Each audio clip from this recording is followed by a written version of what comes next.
এটা হচ্ছে আগুনের পুরোটা। আচ্ছা, আর এটা হচ্ছে চুলের তলে দেনটা। এটা আগুনে দিবেন।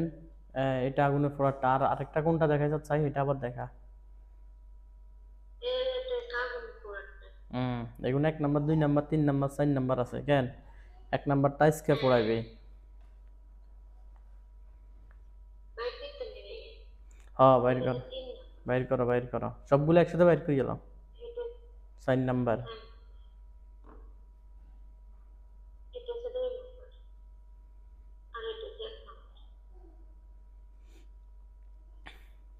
1 নাম্বারটা আজকে, দ্বিতীয় নাম্বারটা হ্যাঁ, কালকে।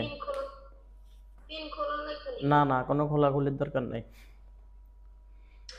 আচ্ছা, কালকে এটা হচ্ছে পরশুদিন, এখন এটা হচ্ছে। হুম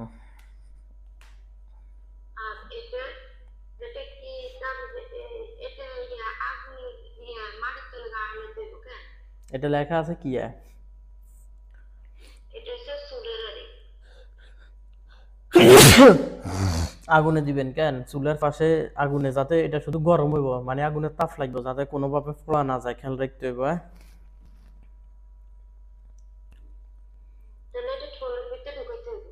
না, ঠোলো ঢুকান লাগতো না। ঠোলে ঢুকাইলেও যদি তুই বেশি জোরে তাপ হড়ে তাহলে এটা হোড়া যাবে ভাই।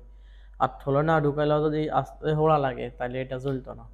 এটা যেমনি আছে এমনি এটা শুধু চুলের সাইডের দিকে আনা দিবি। এটা চুলের সাইডে দিয়ে মাটির তলে গাড়ানো দেব কেন? হুম আর এটা হচ্ছে ডিম। এটা হচ্ছে চুলের সাইডে দিয়ে মাটির তলে গাড়ানো দেব। ডিমেটারে কেমনে গাড়াবি আগে দেখা দি। ডিমেটারে এমনি সোজা করে ধর। এটা সামনে থাকবে, এটা হিসে দেখবে। যেটা তুই কইছত পিছে থাকবে এটা সামনে থাকবো, আর এটা পিছে থাকবো। এটা পিছে দেখবো কেন? হ্যাঁ এমনি দেখবো। হ্যাঁ